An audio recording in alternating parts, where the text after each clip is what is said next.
Hello, hello, and welcome to Pod Talk, the second episode. This is a live stream roundtable where experienced podcasters share real world strategies, creative insights, and behind the scenes secrets to help new creators master the art, craft, and business of building a standout show. I am your host today. My name is Izolda Trakhtenberg. I'll tell you a bit about myself in a minute, but first, let me introduce to you Kurt Sasso, the host of Two Geeks Talking, Reena Friedman Watts, the host of Better Call Daddy, and Barney Smith from StoryComic.com. Hello, everyone. Welcome. Awesome. Uh, Hey, number it's a, two. That's right. and it's so funny that you, Kurt, are saying, "Oh, it's great to be here." When this is sort of your brainchild.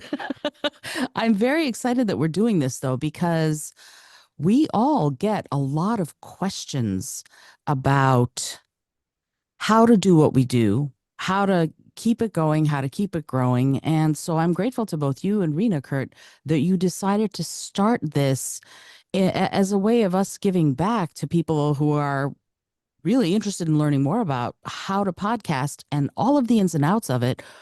Who just really, there are so many people who are trying to sell them stuff, and we're not trying to sell you anything if you're listening to this. What we're trying to do is help you learn more about an art and craft and really kind of a magic show that we all love. So, for all of you who are here tonight, who are listening and watching live, thank you for being here. And to Kurt and Barney and Reena, I'm so grateful once again to be sharing the metaphoric stage with you. How is everybody? Don't all talk Good. at once. I'm I doing just well. I just, moved. yeah. So, Oh, like Barney was talking about getting his setup in order. Oh my God. Yes, this is my new makeshift setup. And really, as long as you have a good mic and a couple of lights and a good internet connection, you pretty much can get started. And I've had to do that on the road. I've moved 3 times in 3 years. So I've broadcasted from, the library or someone mm, else's studio or my closet or my bedroom. So I think that that's one thing that can kind of put people at ease, even, is that it really doesn't take much to get started. for sure. I've broadcast from Bryant Park, right in the center of New York City, and have enjoyed the heck out of it. And what's really interesting is when you're doing something like that and you're recording, quite frankly, people stop you and go, "What are you doing?" And then they become guests on the show, like right then. So it's really fun. What about you, Barney? You just had a story about a con, and I'm sure with Story Comic, you are doing a lot of things like that. You and Kurt both actually doing a lot of cons, a lot of sci-fi, a lot of what we would call geek type stuff or nerd type stuff. And you are making you were mentioning some of the different tendrils or the tributaries of the river of Story Comic. Any one of them beating your brain right now, or are you just smooth sailing? Oh, I guess the answer is just like it's like the old adage about the duck. The duck on the water looks like it's so smooth just going there, but you got to see underneath the water, its feet paddling like Furiously. voraciously, and I really believe as long as you're having fun doing what you're doing, it it doesn't matter how busy you are. And this is the other thing. It's like saying you're productive because busy sounds like a busy word, but saying the Mm. word productive shows that there's actually forward momentum happening. So Oh, hopefully, yes, progress, not perfection. I love it. I love it. Kurt, what about you? What's going on with your world? Well, I'm actually getting ready to get into the TV and film industry once more. I have 3 projects on the go this year. So I've been just doing as many interviews as I can, just cramming it all in there and trying to get a decent release schedule. But I think it's been a great, like Barney says, progress is key, and that's the thing. Small steps towards progress is the ultimate goal. So I had some really great interviews recently, and I just had another guy back on, Brett Giuliano. You know him, Barney, and we just talked an hour about true crime, mafia stories, and podcasts, and all that other stuff of his knowledge in Chicago, and had a couple of authors on. So a lot of really wide range of people, a lot more musicians this year around too. So I'm looking forward to this chat. I'm looking forward to our questions, and I thank you for hosting this, because I can't do it every night. So I'm glad we're doing this roundtable session of hosting. Yeah, I'm happy to do it. You all know me. I know that I love to talk. But something that and I am today's host is Izolda Trakhtenberg, the host of the Your Creative Mind podcast. Just so you know, I interview Emmy and Grammy winners, Tony winners, sometimes Academy Award winners, best-selling authors, and other people who are making creativity their livelihood. And I talk about how they do it so that you can do it too. Alrighty. So I love, Kurt, that you mentioned that you're doing all these interviews, because one of the things that we've done with the show is, with this roundtable, I should say, is to all of us just sort of come up with questions that either we've been asked or that we've been exploring ourselves about how to improve our podcast. And you said, I'm doing all these interviews. And so I'm going to just jump right on in and go, okay, Kurt, tell us this question that you submitted for all of us to sort of ponder and explore. How do you get to that point where you figure out how to ask the right questions of and for your guest? And how do you know when you've done it? How do you know when you've asked the right questions? And I'm glad you reiterated the question, because I had to look it up myself, because I couldn't remember what I had written down. No, asking the right questions is always the most difficult part about being a person. It's not just about being a podcast host, it's about being a person. How do you know what question you need to ask the person to get the answer you are looking for? And out of doing this for like 16 years now, it just comes down to, you kind of get a read on people.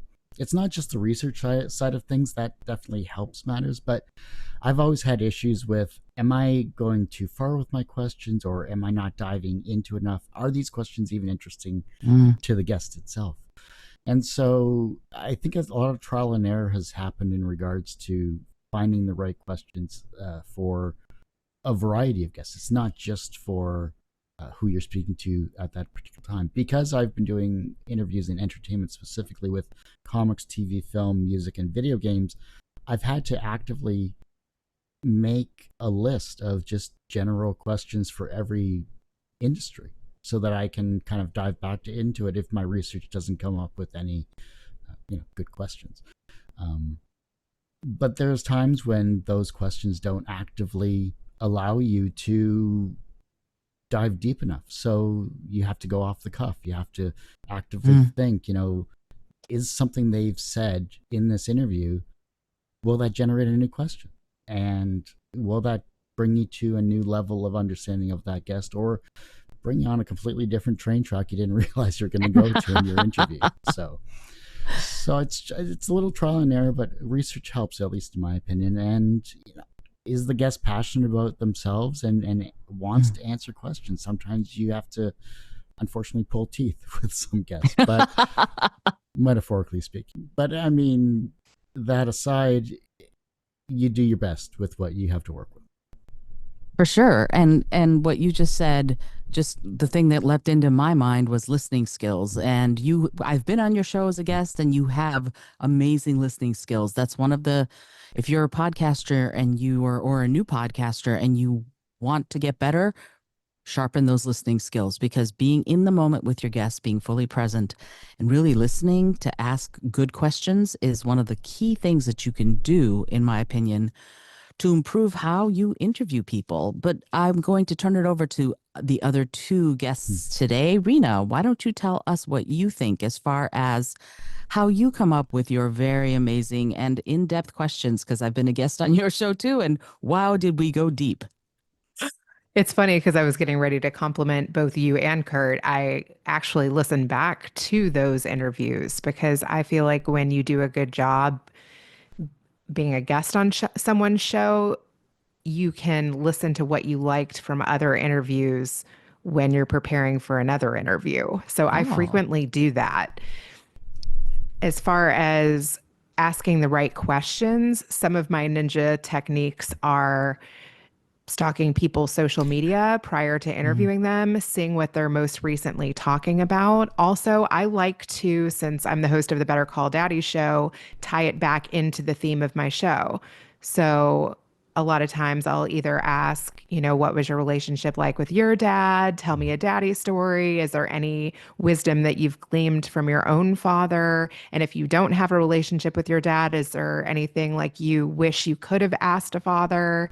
Those types of things. So even for your show, Kurt, like you said, you've generated questions back to specific industries that you interview.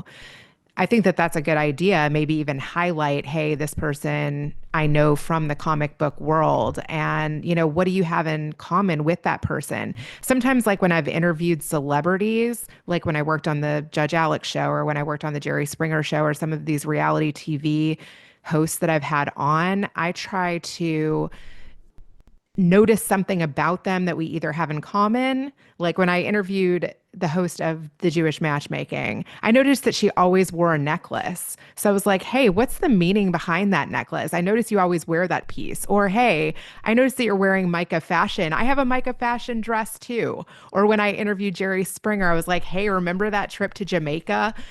I went on that with you, right? So I try to bring up things that we have in common that the audience might find interesting that we share those things. I think that that can be interesting. And it changes the conversation that they might have with someone else. For sure. And what's interesting to me in that is that it then feels like a conversation and not just an interview, right? And that's one of the things you excel at, Reena, is it felt like we were sitting around over a cup of coffee chatting, and that just immediately put me at ease so that we could go into that really deep place. And I appreciate that so much about you and how you host. So yay for you. Thank you so much. Thank you. I also love that I got you to sing. I only have gotten a couple of people to do that. And, I have like an IG Live coming up with someone who also sings as part of his brand. He goes by Phil Davis, Fulfillment Solutions. And I've been practicing his jingle just to see That's if maybe awesome. we could like duet it or something. Yeah. That's So awesome. I love it. I have singing in common with you. I was like, would you feel comfortable doing that? Or if I have a musician I'm like, beforehand, I might say, hey, keep your ukulele present. Like, I would love you to freestyle that. Right. So knowing those things about people can be fun. I love knowing that somebody's a singer, songwriter, musician, former reality TV junkie, any of those things. A reality TV junkie, guilty. Yeah, and and thank you for bringing up that whole singing thing. I'm developing my new jingle for the show, and it's going to be my vocals. So I'm very excited. Me in 4-part harmony with myself. It's going to be super fun. I hope either that or people are going to be like, "What is that?" But maybe they won't. Maybe they'll like it. What about you, Barney? What are your thoughts on what it takes to come up with the right questions of the people that you're interviewing? Well, much like what Reena and Kurt said as well, and also what you said, is that I love doing the research, and then especially when I have a guest who I'm not quite familiar with at first when they reach out, I just study them a lot. And as you study them, you create a genuine curiosity about the person. And one of the things that I always try to end up doing is making sure that they end up telling a good story. Everybody has a good story in them. And I love also not asking redundant questions that they might have been asked before. And when you hit gold when they pause and they say, that's a really good question. And Yes. one of them, like as some examples, is I kind of focus a lot also on like Vermont artists and authors. And I had Catherine Patterson, who wrote The Bridge to Terabithia, was on my show. And I asked her beforehand, I said, I've seen a lot of your interviews. People keep asking about The Bridge of Terabithia. Do you want to talk about some of your other books? She's like, I'd love to talk about my other books. And so we focused on that. Paul Zaloom, who any Gen X knows as Beekman from Beekman's World, he is a Vermont artist. And we glossed over the fact that he was right next to Bill Nye the Science Guy. Those two people battled each other for eyes for 15 years. And I said, listen, I did a lot of research. You want to talk about your puppetry? He's like, I'd love to talk about my puppets. So just focusing on talking about just getting more into the depth of, your interviews, and getting to make sure that everybody else sees the interview you've done turn into an evergreen interview that can be watched during any time or any year. And that's why I seem to be streaming more off, focusing on people who really want to, push that one show they're on, or that one thing that they're on right now, because then I've noticed that those interviews seem to have a much shorter lifespan, but focusing more on the person that you're talking to and not necessarily that one thing that they're plugging. So, Yeah. And, it's interesting to me because what you mentioned about curiosity just runs through everything you just said, is about being curious about the person you're going to interview. And for my part, first of all, just the note, just you said Bridge to Terabithia, and I'm like, no, I don't want to start crying. So, yeah, so I'm glad you didn't spend too much time talking about that book, because it just, yeah, tears out your heart and eats it. But what's interesting to me about those kinds of questions, the ones that lead to stories, is that they're usually, and this is what I do, I focus on what and how questions rather than on where or when or why. Why is kind of defensive. You're asking someone to justify something. Where and when, you can Google the where and when somebody did something or whatever, but the what and the how tends to elicit those stories. So I love that facet of it as far as how we tell stories in the interview process, because it does. An interview is going to have a beginning, a middle, and an end. But as I said earlier, if you know me at all, you know, you know that I talk a lot. And in fact, my record for the longest podcast episode is with T. Morris, who, if you know steampunk, you know T, uber geek, and that's 3.5 hours long. So I don't know if that's any kind of record. It might be, but my point is that I do not edit. And that is why I have episodes sometimes as long as 3.5 hours. But Reena, you decided to focus your sort of exploration for tonight on that notion, whether or not we should edit, and are we changing the story or message of our interview when we do edit? I'd love it if you'd address that and explore that a little bit before we explore it, the rest of us. That was such a great artful transition and how you led into that. I love that. That was so good. That comes from your professionalism. I just want to say that.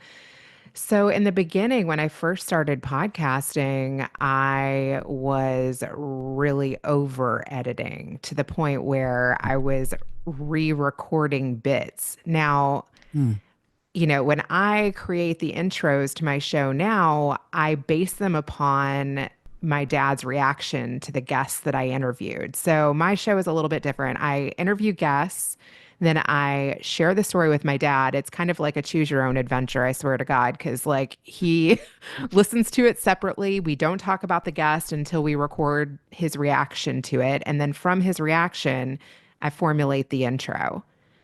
That's pretty much the majority of how I do it now. But sometimes, somebody will interview me and they'll do a really good job. And then I will take that interview, I'll have my dad listen to it, and I'll create a custom intro and re-air somebody interviewing me and then a dad reaction. And I've done some different variations, but I've had a lot of guests, I would say a handful, maybe 10 or more, tell me that they've overshared and that they want me to cut sections out. So not only was I dealing with the over editing, taking out every and ah, and it sounded almost like choppy and robotic in the beginning, and I've loosened a lot up on that, but then I'm having guests say, ooh, can you take out that part I talked about my brother? Or, oh, can you take out that part I talked about my mother? And I'm like, that was the best part of your story. So if it's one line where they said something that's going to really hurt a family member, fine. That's an easy fix. But if it's, 5 minutes to 15 minutes out of your 40-minute interview, that's really not, I feel like, going to sound as genuine or as authentic. And for me, I have said to people, I really enjoyed that conversation and I'm happy to not air it. If it's going to bother you that much, I think that maybe we should just not air it. Also, I had a situation where I had an author on, and I really prepared for it. Like I, read the book and listened to many interviews, and I had been on her show, and I really wanted to know the person behind the book. But she Mm. really like shared some things with me she wasn't comfortable sharing professionally, and things that were happening in her personal life, and she walked off like during the interview Wow. and came back and was like, I can't share. I just can't. And I was like, okay, fair. I'll never air it. And thank you for trusting me with this. And then she was like, can we re-record it? And I was just like, that will totally take away from, I feel like, kind of what I was looking to do here. And so I didn't. Hmm. I mean, it's your show, right? That's the thing. That's the beauty of being podcasters in this way, is we are the final word. We are the world builders, and I think that it makes so much sense. And what you said about people oversharing, that's really tough because you create this beautifully safe space for people to overshare, but they kind of know that they're saying stuff, right? You have to hold yourself accountable, I think, to the fact that you are in front of a microphone and you are recording an interview. And one of the things that I do is I tell people that I don't edit right up front. Everybody knows I do not edit. But if they've signed an NDA and legally they're saying something that they shouldn't say or whatever, I say, tell me immediately so I can mark it, because otherwise I won't edit it out. And so we have this responsibility with the sacred trust of information, and that's a challenge to keep meeting as we do it. So I'd love to go to Barney this time. Barney, what is your thought on that challenge of editing or not with the information that and the story that people are telling us? So, my day job is, and I think I told you guys last time, I own a radio station, and now as of recently, I just bought a newspaper. So I see this as the point of, in both mediums, the job is to educate, entertain, and inform. And I learned something from that day job, is that my job is to make sure that I sound good and they sound good. Mm. And I say a lot of ums. I guarantee if you look at this podcast afterwards, it's like, he said a lot of ums. And so I usually edit to make because I have to make myself look good, because then no one's ever going to be on my podcast. um and also I just don't know. And the and I and also I believe too is that the what we do is what we create. That interview is belongs to us, especially if we're doing something for free. This is the product that we've created with them, and that it gives us the ability to not edit it to the point to make them say something they didn't say. But there's been a lot of times where my job is to make them look good as well. Mhm. And there's a lot of times where I've seen somebody pause a bit or just say something completely random, like, just so you know, I cut that out. And like, thank you. I didn't even think. I was like, yeah, you said something that was really weird. And Mm. then, and some of it, it's like, it's there to make, it's there to actually engage in the audience. And plus, when I edit it, I can then market it to my Patreons, to my patron members, to say, you get to see the unedited version, and there's only a few of you that get to see this. And so I see That's that cool. also as a marketing piece as well. So, yeah. That's really neat. And what's interesting to me about what you're saying is that in that process, for example, you have a newspaper, you have a radio station. I don't know, as far as the news, is it investigative journalism? Because I don't consider myself an investigative journalist. I'm not, and I tell my guests this, I'm not out to trap you into saying something or revealing something that you don't want to reveal. That's not what's going on here. And so as I work through and keep developing and growing this podcast, this show, this baby, that's now actually a teenager. That's how old the podcast is. But we do have a responsibility. It is our show, but we do have a responsibility not to leave a bad taste in people's mouths. So I agree with you completely that it's this delicate balancing act. And Right. I appreciate that very much that you said that. And just to make a little quick point on there is like, and this is something that I learned also since I bought a newspaper. There's a local newspaper there who is always upset about the paper I bought that calls itself a newspaper. There's Mm. three versions of papers. There's what's called a shopper, where it's just all coupons. Then you have what's called a features paper, which is like, here's some feature stories. They're not, there's no editor, there's no, yeah, there's no reporters involved where they actually do research. And then you have what's called a newspaper where you actually do have reporters that hit it. I see what I create now is not, like podcasts. I don't create news, I create features. I create Mm. the conversation that people will be like, that's a really cool piece. And I want to learn more about this artist or musician or actor. And that's why I think it's important for me, when I edit it for the fact that like, this is not an unedited, instigative, like investigative reporter piece, or this isn't news. This is a conversation. And my job is to make sure that the show looks good and then my guest looks good. That's how I see it. So. That makes a lot of sense. It really does. And speaking of looking good, Kurt, what about you? What is your thought on this? Because you are a master. Like, I remember no, seriously, I remember what I said versus what aired, if you will. And they're two different things in some ways. And you didn't lose the soul of what I said at all, but you did make it tighter. You made it more compelling and frankly more fun. I'm like, oh, I didn't realize I was so funny. That's awesome. So talk a little bit, if you would, about your process in creating the show that you create with respect to tightening it up.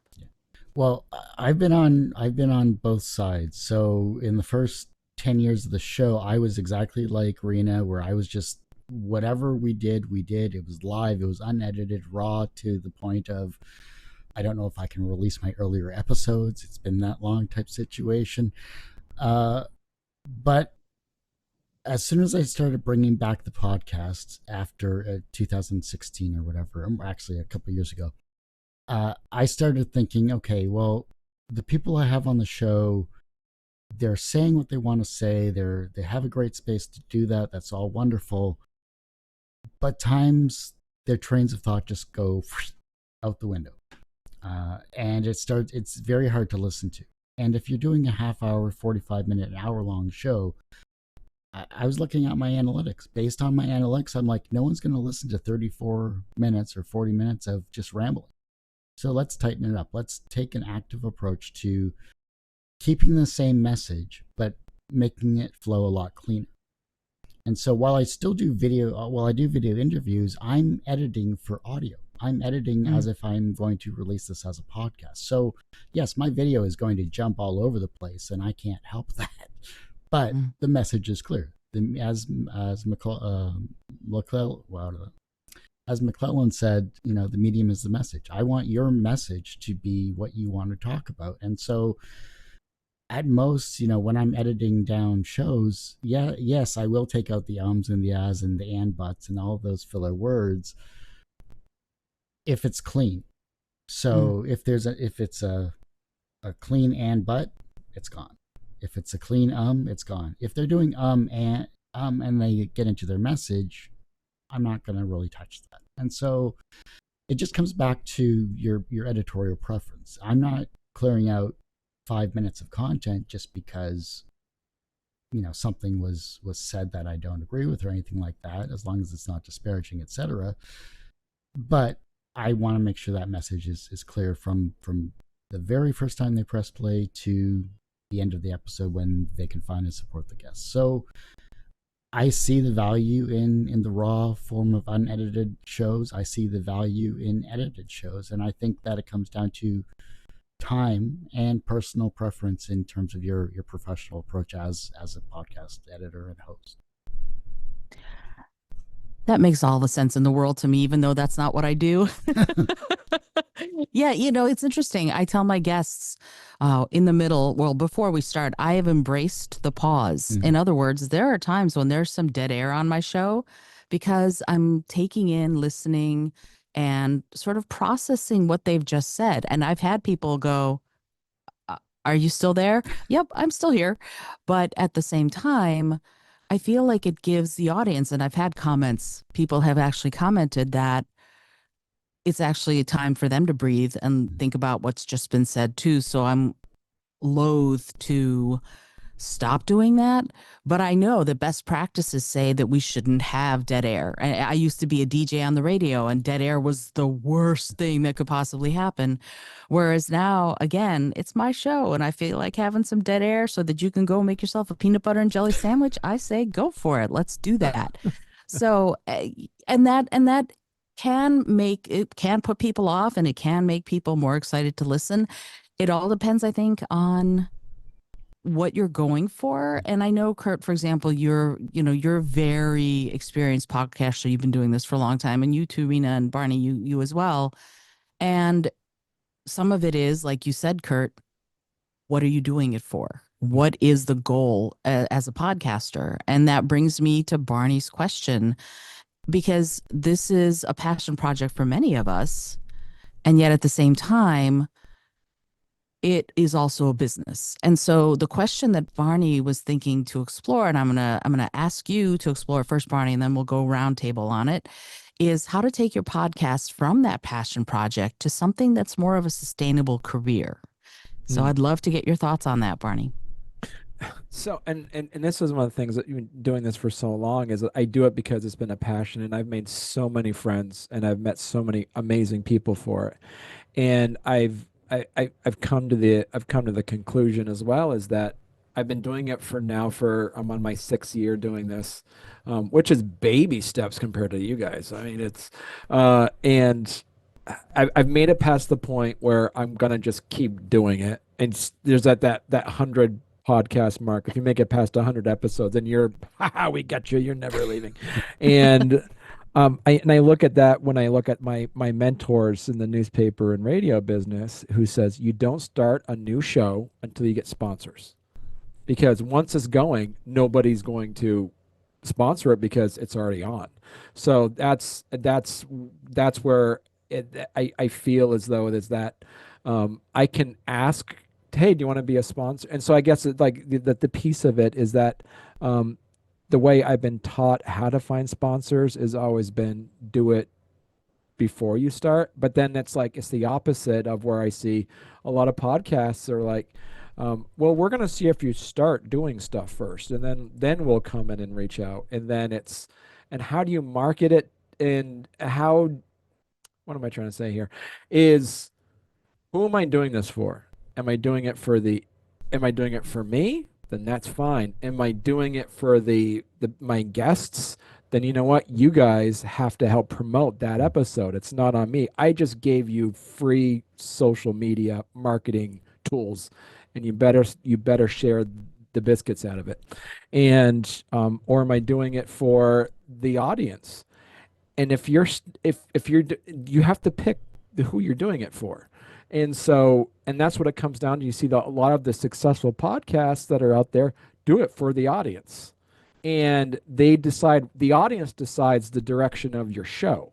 And as the audience decides the direction of your show, that's where it also determines who you're going to have on as the next guest. If you're doing it for yourself and you're just like, I'm having a great time doing this, then you just hope that you reach the audience that are just like you. If you're doing it for your guests, then that's where you should start charging your guests to say, all right, and like what Kurt does, like you're going to get charged $50, $100, and I'm doing this, and I'm going to give you a really good product because I've been doing it for so long, but I'm not doing it for free. So there are ways to make money on it, and I'm still at that point where I'm just doing it for having such a fun time doing it that I don't know how to make money off of my passion. I know how to make money to pay my bills with my job, but I don't know how to market to do it for my passion. Because in a way, I also feel like, do I dilute my passion? And all of a sudden, do I lose my passion for it because now I have to do it because I'm making money on it? It's one of those things where, like, how many times you see people have a hobby and they do it and they love it, but I've never met a person who is like emphatic about Legos but opens up a Lego store. No, because they're selling their stuff. No, these are mine. So that's where I'm kind of at that point is, and I'm really curious about, that I'm really curious also about everybody else's feedback. And I got to appreciate Reena for muting herself because she laughs a lot. And I don't know if that's, and she's really being really smart. And I got to learn to do that too. So, I used to mute myself too because I have a lot to say and I don't want to interrupt the guest. I've gotten to the point where I don't have to mute myself anymore, but yes, I do laugh loud. I encourage loud laughter, actually. That's great. Yeah. And, it's interesting what you're saying about how do you make your passion into essentially your product, and that notion of don't ever make your avocation into your vocation, I feel is a weird sort of Henry Ford-esque patina on things, because I think we ought to have the opportunity to make what we love be a moneymaker. Just because you love it, because artists get this all the time, I think. You have your day job and people say, don't quit your day job. And then you do what you love after hours. So you don't actually get to have a life because you work your 9 to 5 or 9 to 6 or 9 to 8. And then you come home and then you do the passion project. And I bring this up all the time. My husband and I went to Cuba, and in Cuba, artists are like plumbers or like architects or like maids or like whoever. It's a job, and you can go on the artist track, and that can be your job. And podcasting, although communication is a little bit weird in Cuba, but that's another track that you could go. Education is another track that you could go, and you sign up for that, and that is the track that you are on, and you will make money at that thing. Here, we have a very different supposed meritocracy, but I'm not sure it is one. I keep banging my head against that wall because that notion of don't quit your day job makes me break out in hives. So that's just me. So Kurt, I would love to get your thoughts on this because I know you are a master at this. I'd love to hear what your thoughts are about how to turn this passion into a viable product. I don't think I'm a master at anything, to be perfectly honest. But when it comes to this is only something I've started charging for in the past 3 years. So there's that whole adage of guests feel that podcasters are should do this for free. Guests do not feel like they need to pay for promotion. They think that it's a symbiotic relationship where they just appear, they give you the content, and you should be happy to have a guest. And to a certain extent, that's fine. But we have to live. So how do we as podcasters make money? And if we're not actively charging guests to be on our show, if you're going that free route, how do you make money for it? And I banged my head against that proverbial wall for almost 14 years because I kept giving it away for free. And the more I gave it away for free, the more I just kept getting walked over. And at some point, you have to draw a line in that sand where you say, here's what I can offer you based on my years of experience. I can provide you with social media. I can provide you with a great interview. I can provide you with an interactive interview if you're willing to pay that amount. And I can provide short form content from our interview. So it's like the Gary Vee method of taking long form content, breaking it down into short form content, and then releasing it to your social media platforms. That's really the basis of what I do.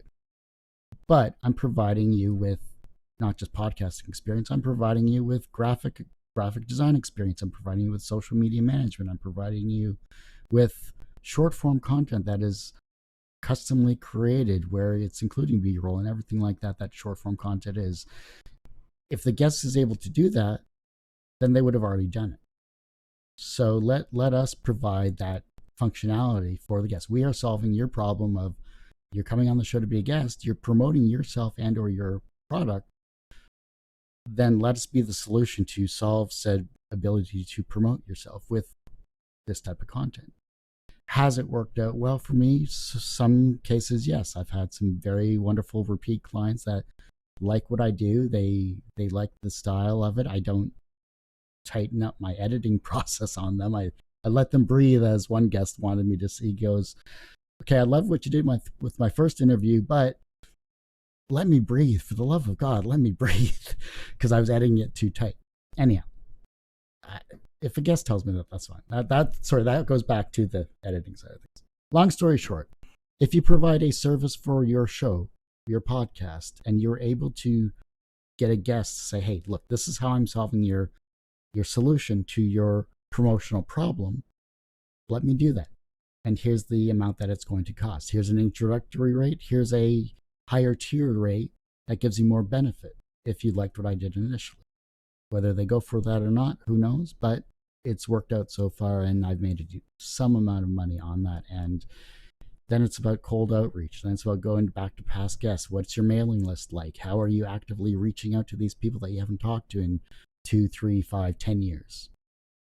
Maybe they're interested, maybe they're not. At least you're approaching them not from a business sense of, here, this is what I'm selling, but it's kind of that symbiotic relationship now, more benefiting you as well as them. So I don't know if that answered the question, but that's what I got. I think that's a great answer, actually. And I love that notion of what they call the long tail of the content, right? So you're not just going, here's the raw video, here's the raw audio. You can create audiograms, you can create pull quotes, you can create Instagram posts and TikToks and Blue Sky posts and da da da. There's all this stuff that you can do with this that we don't often talk about. And so I appreciate very much that you have embraced that and have made that sort of an arm of your business. I think that that's a really wise and savvy way of doing it. And I appreciate that. And it's interesting to me in comparing you, Kurt, and you, Reena, the way you do your shows in many ways is similar, and in some key ways it's different. And I appreciate both ways. One of the things that I appreciate about yours, Reena, is that it feels like we're having coffee, but there's also a guardian angel, right? You've got your dad as your guardian angel as an added bonus for your guest. And just that, again, increases the comfort level, but also increases the perspective that the guest gets when they're on the show. So when they have that, and you have your pedigree of being, producer on the Jerry Springer Show and all of this, when you have that, when guests come on your show, what role does that facet of your dad being part of the show and your pedigree being part of the show play in creating a sustainable, profitable, dare I say it, show? Yeah, thank you for asking that. Just like Kurt, I have had people pay me to rent a studio and produce branded segments for them. I also have taken on coaching clients that, just want to work with me for a couple sessions and they want me to break down how to do it. And then there are some people that have paid me to break down how to do it and then want me to do it for them. So I have made money in lots of different ways. I've also had, people want me to research shows for them or help them get sponsorships for their shows. It's interesting that Barney said that he feels like you need a sponsor to launch. I thought that would be a good idea. And I did actually reach out to brands that I had worked with in the past. And prior to launching my show, I did have one small sponsor. Manscaped threw me like $500 for my first 10 episodes. And I said to them, look, like, I'm going to be interviewing controversial people. I know you're a controversial brand. I'm happy to read a script that you give me. So it was a bit of a, once I blow this thing up, my price is going to go up type of thing. And do you want to be my exclusive partner? And I knew somebody that worked at the brand because I had booked him a speaking gig in the past. And I think that launching with a sponsor then led to other better sponsors. I didn't actually keep up my deal with Manscaped because I didn't feel like their message really paired well with all of my guests. I'll just say that. And I don't know if the message that they had me read really felt like something that I wanted to say. So that's something that you have to be careful of. I think that there was probably more flexibility around the script than I maybe even realized, but it just didn't really seem like the direction I wanted to go.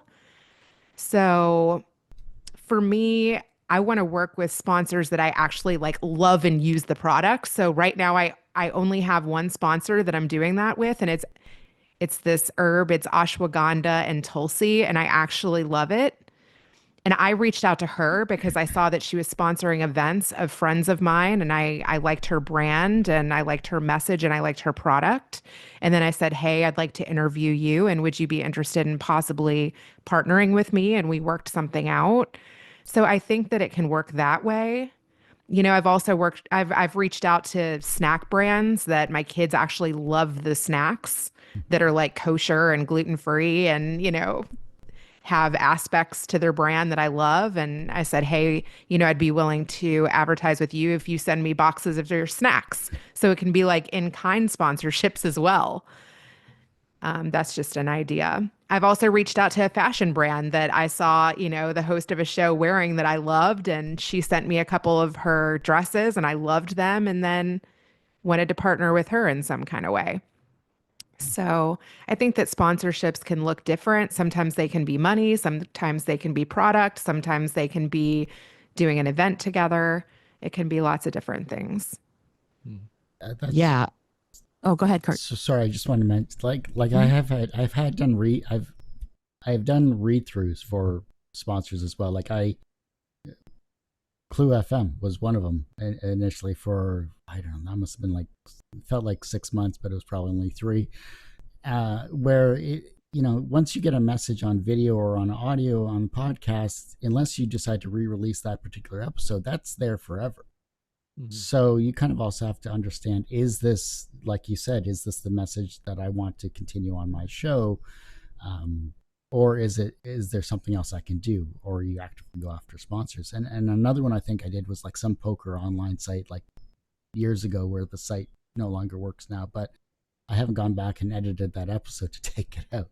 So I guess, can we find sponsors for our message or for our show that still embodies the theme of what we're trying to create? I think would be an interesting way to search for companies in that respect. Right.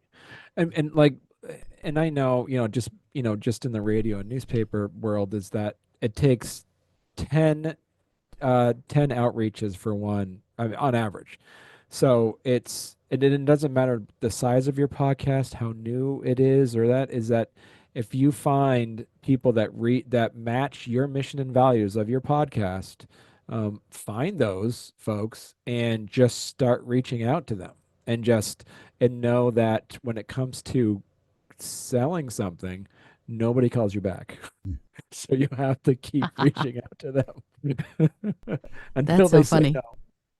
I love it. Yeah. And it's interesting, this whole notion. And I love does it fit with the message and the theme of your show? That idea is wonderful. And I too only have sponsors where the products are things or services or things that I can really get behind, usually that I use. And I'm vegan. So when I get leather companies wanting to sponsor my show, no, right. And that I have a very easy on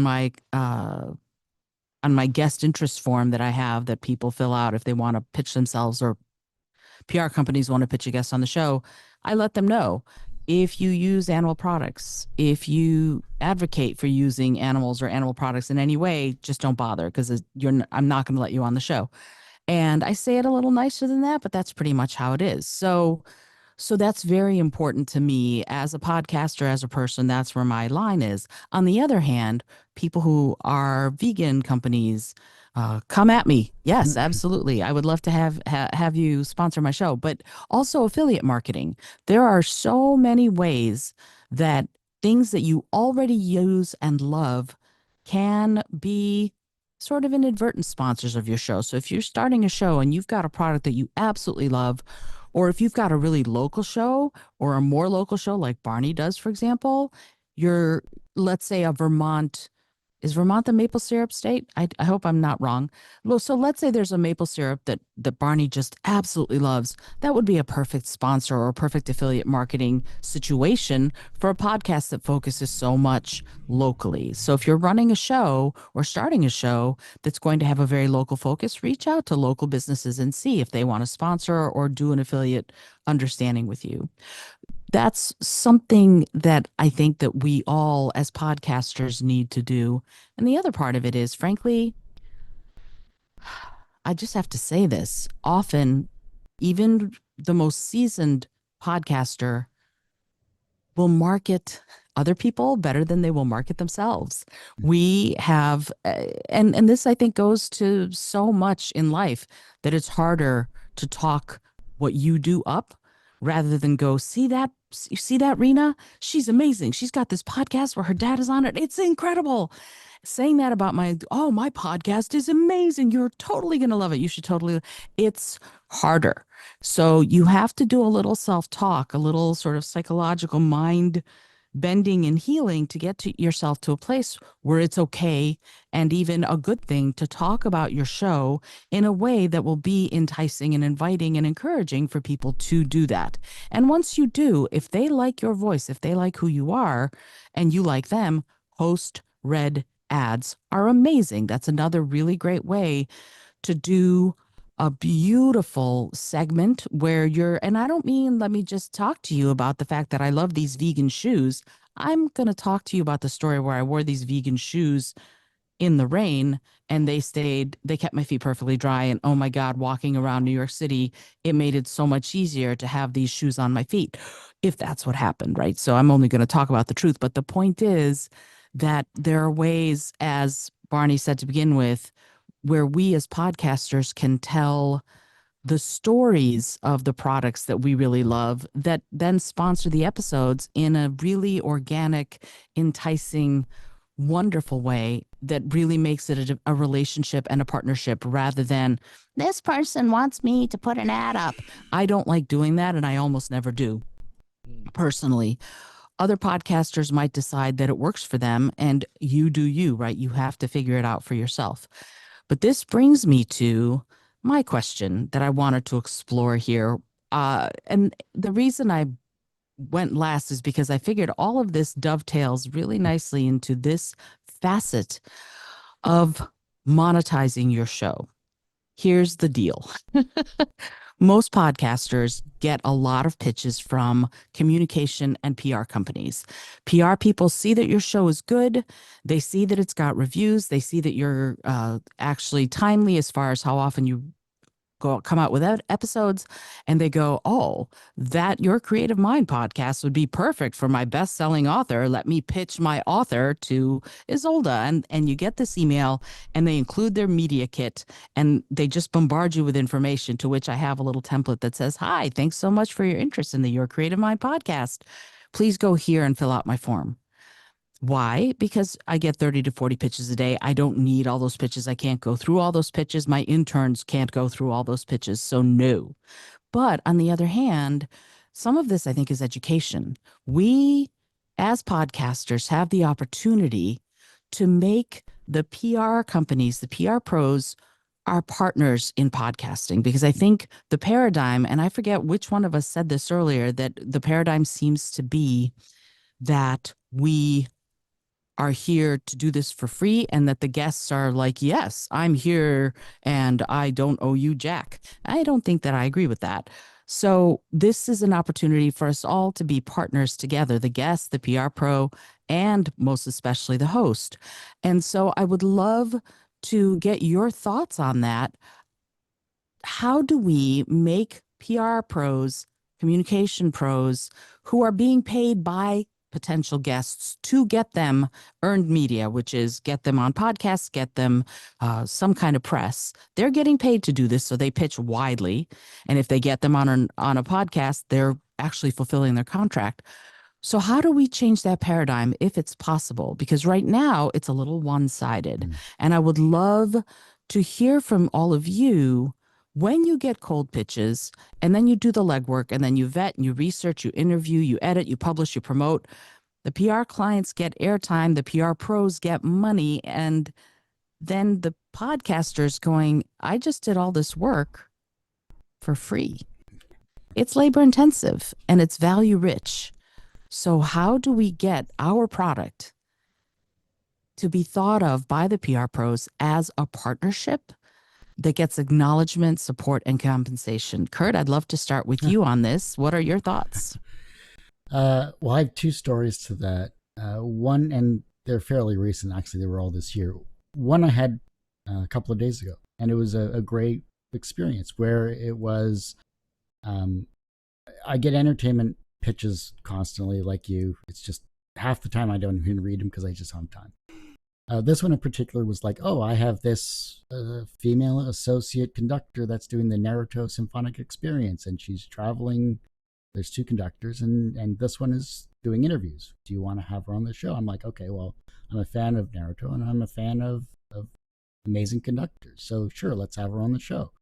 15 emails later, we're going back and forth so much, which is another thing that I can't stand, but that's another question for another pod talk, is it went from a half hour down to a 15-minute segment because this PR person decided to triple book or whatever the heck that person was doing. But the conversation went well. It was tight. It was to the point. I got it quickly edited and released. Now, will I go back to that PR person that introduced me to that PR person? Because it was a PR person chain. Just, I don't even want to figure that one out. And it got to the point where I know the person, the main PR person that sent me on this chain was promoting. But I know he's given me other interviews in the past where I know it's a mutual respect. That's where I don't mind it being free. The another one was a PR person contacted me on another generic podcast website where you match guests to shows. Well, that guest didn't show up. And that PR person never actually contacted me back after not only phone calling him directly from my phone to his, didn't bother calling me back, didn't bother giving me a response email saying why the guest didn't bother showing up, completely ghosted me. When I put all this legwork into it, that person will never be on my show again. So how can we actively approach or work with PR people? Whether or not we receive financial gain or not, I don't know how we can actively do that unless there's some low ball number for that to even happen. I doubt that will even occur in our lifetimes, but it is what it is. I just think it comes down to mutual respect. If you have a guest, if you know this PR person is in your wheelhouse in sharing guests that are part of your morals and your values of your show, then try to figure out a conversation with said person to maybe be more of a benefit towards you. I don't know how you can actively do that other than going back to communication and building up a rapport with them over the years and kind of building up that level of trust between each of you. And I think it's a pity Jeff wasn't here. He'd be able to talk about this because he does all the PR stuff for a bunch of clients as well too. So we do what we can, but will we receive financial gain from it? I don't know unless you can actively get to the guests themselves directly and maybe look for a sponsorship as per our previous question and things like that. Yeah, I believe me, I I get that it's an uphill battle, and I do understand that I feel a little bit like Sisyphus rolling that boulder up the hill.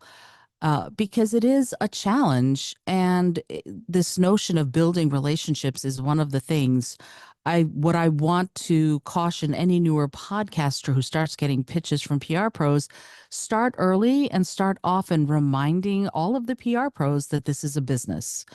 That yes, it's a passion project, and yes, it is a business. This is something that is mutually beneficial, or at least it should be. And so as we do this, as we work to change the paradigm, because I'm actively trying to do that, that notion, Kurt, like you said, of building a relationship with the podcasters who know you and who know what you want out of a guest, very important. I would love to take it to Barney now. What are your thoughts on this? Are there ways, and if so, what are they, to make PR pros our partners in this, mutually beneficial partners, rather than people who pitch us guests and then maybe or maybe not share the episode when it comes out? It's weird. I don't know what happened, but all of a sudden I got on these I get all these PR people from like new age books, and I have fun with them. I mean, not fun as in like a derogatory way, but like you know what? There is that what I said earlier, just genuine curiosity, and I am enjoying the conversations. And it gets down to the point too, is like as you're saying, is like, what do you what do you legitimately expect to get from this 1 hour relationship? Like, it's just like, do you, and the other thing too is that I make no illusions that maybe like the guest wanted specifically asked to be on my podcast. And if that's the case, then you have some leverage to probably get something out of that. But it behooves us that if I have a really good, if every interaction I have, I look at it from the point of view as like I just learned something and I've made a connection with a person.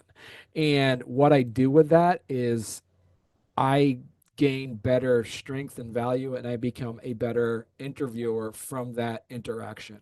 So in a way, it might not be a monetary gain, but I gain something about what I learned about human nature, what I've gained about what I've learned from my own skill set, the fact that I've been able to have a conversation with people that I have nothing in common with, but I found a genuine connection. And then what I've done after that is I have a conversation 5 minutes, 10 minutes before or after to try to get a good vibe from the person. And I have now, because of that, there's been a few people where I had nothing in common with that I interact with on a regular basis because of that interaction. So that's what I look at. And there's been a few things that I've gotten reached out to with for people. I'm like, I don't, there's nothing about this person that I can't even and like I can talk to 99% of the people, but this person is like, I don't know. This person seems a little preachy, and I don't think I'm going to be able to even ask a question. And I've been in those, and I think you've all been on those podcasts. You like ask one question, and it goes on for 50 minutes, and I'm just sitting there. And I don't know if you guys do this, but there's been times where like I'm just gonna check my email. I'm just gonna let this person go, and I'm just like click, click, click, and I'm just like I'm checking my Facebook page and like, and then what I'll do is like I'll hear a pause and I'll say, and what happened after that? I'm like I'm just gonna let this person go. Like I'm just like I am just this is a beautiful train wreck, and I'm just gonna go with it, and I just let it happen, and I learned something from that. Oh, that is lovely. I really love that. Checking your email. What's interesting to me, one of the non-monetary things that a little piece of sort of from me to you, if you're listening to this or watching this, is I ask for quotes.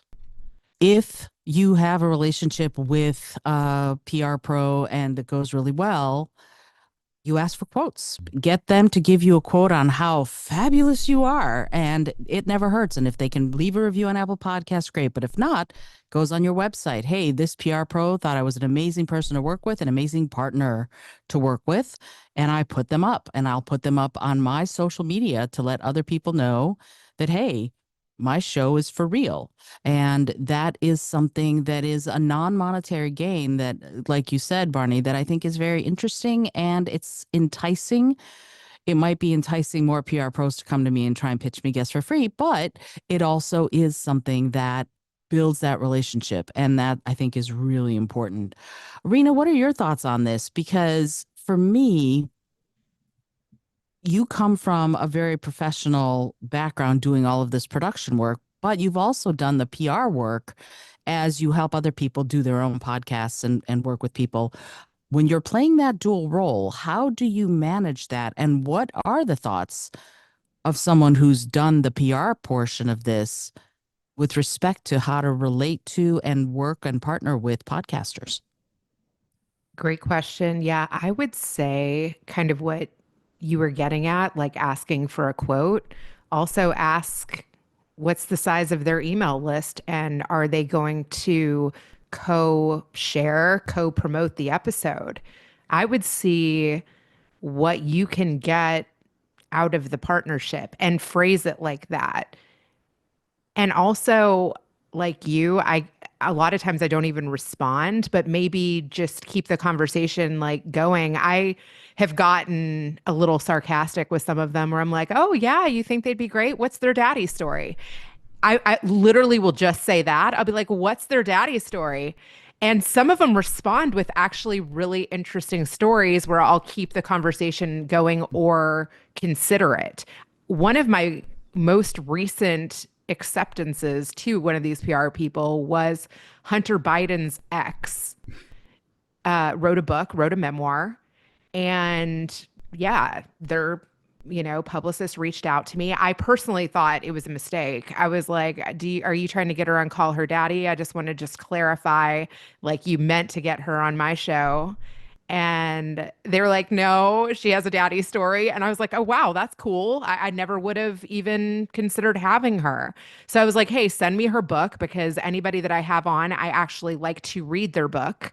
So that is like already getting them to take action. So I feel like if you can get them to take action on sending you a book, or if you can get them to take action by telling, their daddy story, or telling you how many people are on their email list, or get a quote or a reference, like, hey, would you be up for like writing me a LinkedIn recommendation after? Would you be up for, sharing the episode through your email list? Can I get you to agree to that? That's some of my advice. And another thing I was thinking about during this conversation is I actually know podcasters that have gotten publicists to pay. I do know podcasters that have gotten a small fee, and it was kind of like in the range of what you're saying, like, hey, cover the editing costs. Why can't you ask for that? Throw me $50, cover the editing cost. Are you up for that? And truthfully, I've had people that have been on my show 2 times. They didn't really share it. They came out with another book. They have another event they're putting on. They're doing something that they want promoted. And I'll say to them, hey, like, I will make you an episode worth sharing. And I love, that you're thinking of me and doing this collaboration. But would you be up for covering the editing costs? Or how are you going to further promote this, since you didn't really the last time? Yeah.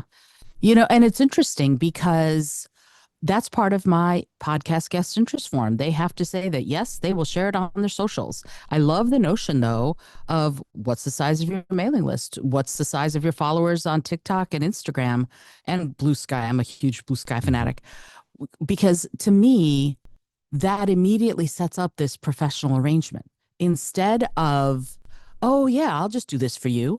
No, this is something that needs to be, and my favorite word right now is reciprocity. It needs to be a reciprocal arrangement. We come to this with a certain set of skills, to quote Liam Neeson, although we're not killing anybody, unless we're killing the energy of the room sometimes. I'm guilty of that. But at the same time, we come to this with the ability to make our guests comfortable and make them shine.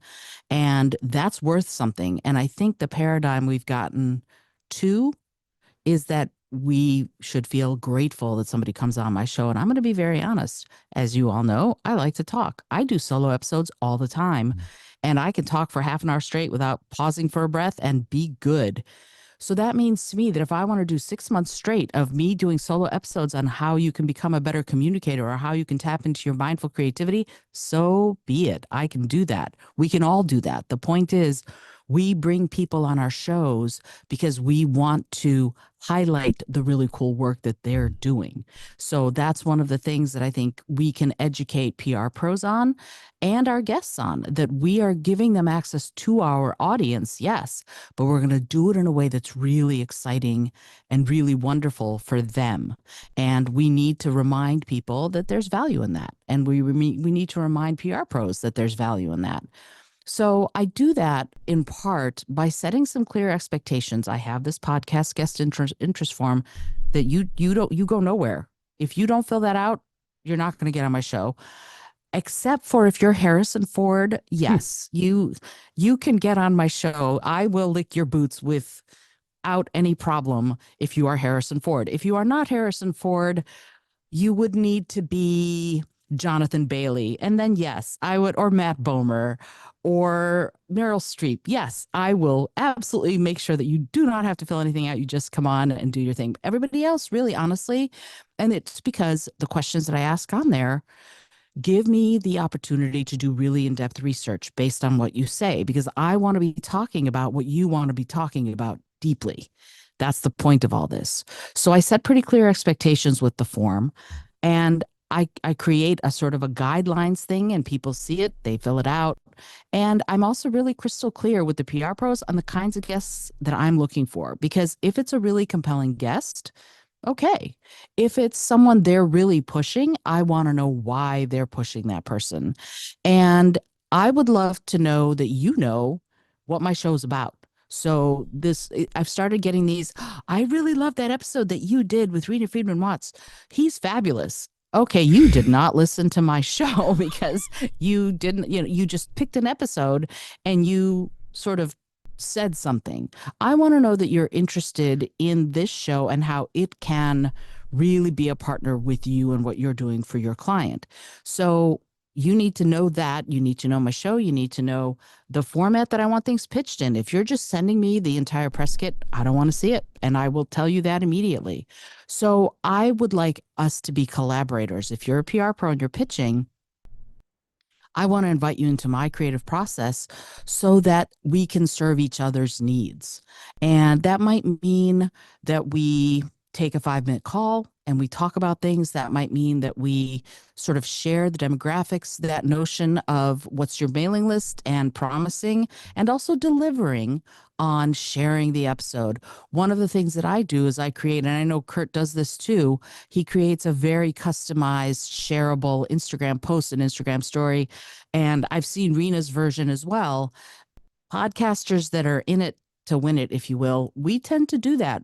I go so far as to create in their brand colors. I ask for the hex desk of their brand colors and I create the Instagram story, Instagram posts, TikToks, whatever in their brand colors to make it easier for them to share because I want it to be frictionless, right? That's important to me because that makes it easier for them to share the episode because I think one of the things that we get away from is that the guest often is telling the same story over and over and over again. So they don't want to keep sharing the same story over and over again. And one of the things I love about the three of you is that you all look for deeper stories. So you're looking for things that this guest may not have shared before. And that's one of the things that we can offer to the PR pros as a way of deepening their understanding of just how good you are. And there's something that's really interesting to me about it.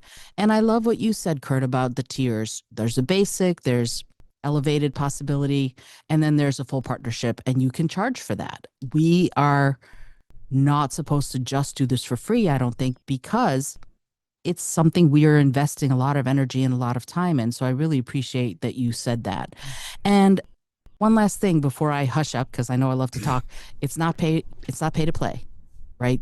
I'm not telling somebody you get on my show only if you pay. Mm-hmm. That's not what's going on. I don't think anybody's saying that, but I wanted to make it very clear that you don't have to pay for the basic.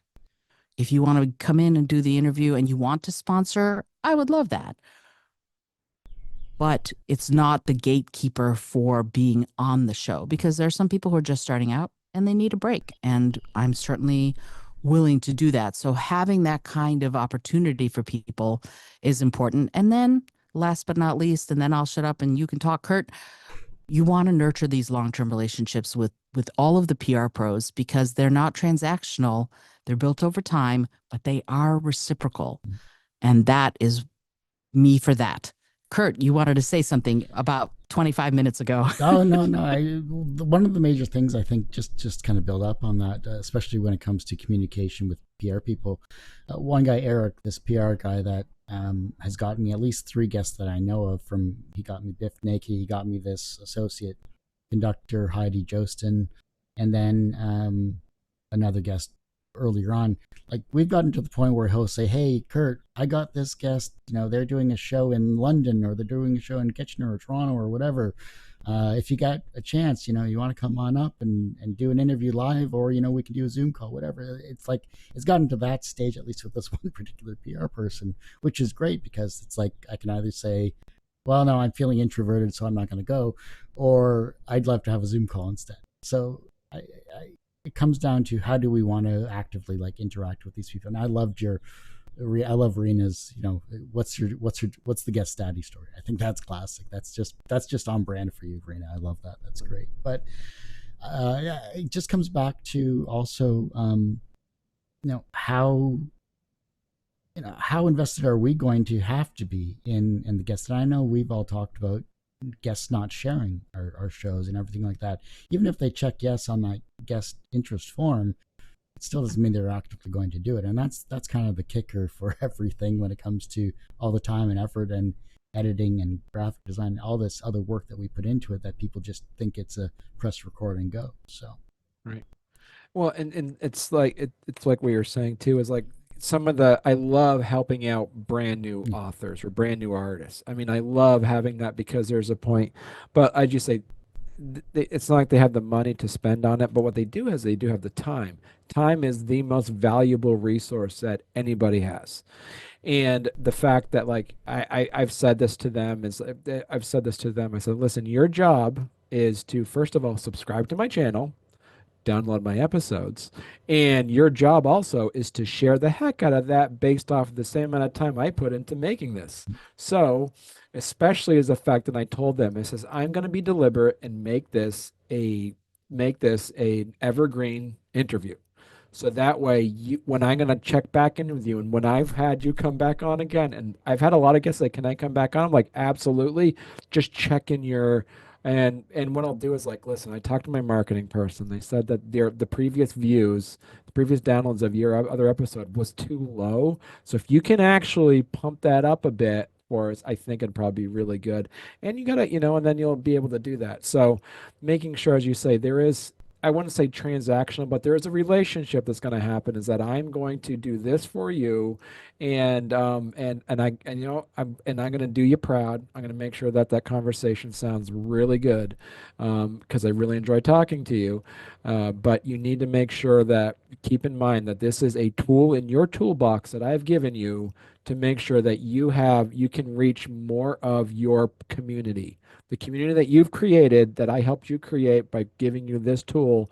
I just need you to also make sure that you let people know that I talk to you. So I love that for sure. Reena, did you have something to say?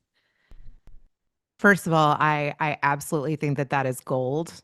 I think that's a really good approach. And tagging on to that, I have reached back out to people who didn't share or didn't make themselves like a collaborator on a reel on IG, on Instagram, and I'll say, hey, I really think that this was an amazing reel that your audience would appreciate. I think it's worth sharing. And there is a feature, and I'll break it down to them like they might not know how to use the feature.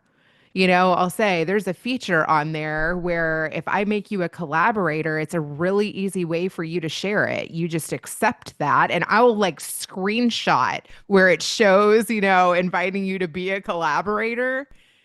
Yeah, like that they didn't understand it. You know what I mean?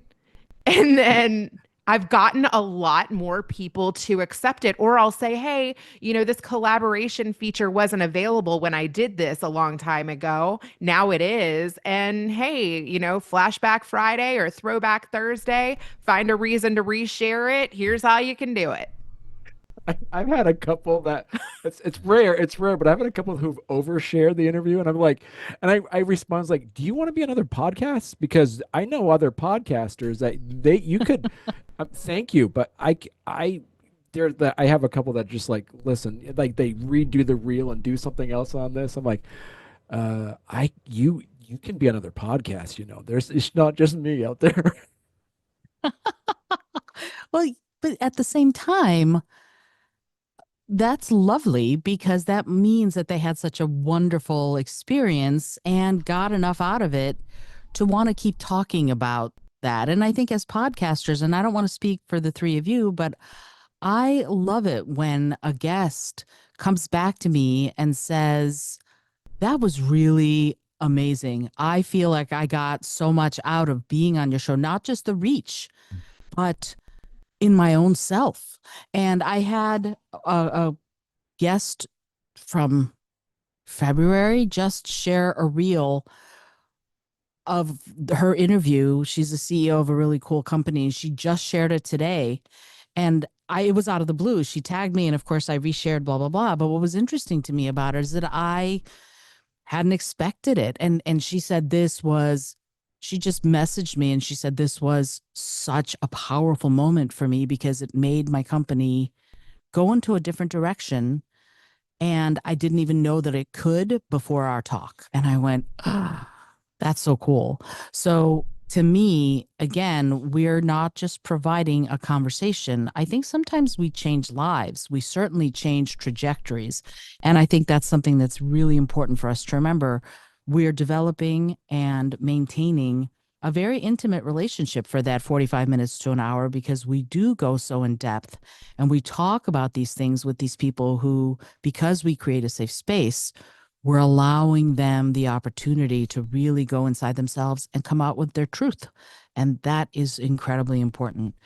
And I have so much more else to say about PR relationships because I did this deep dive into what I thought, and I won't say it because maybe I'll do a solo podcast episode about it because there's something important about us remembering that we are a very important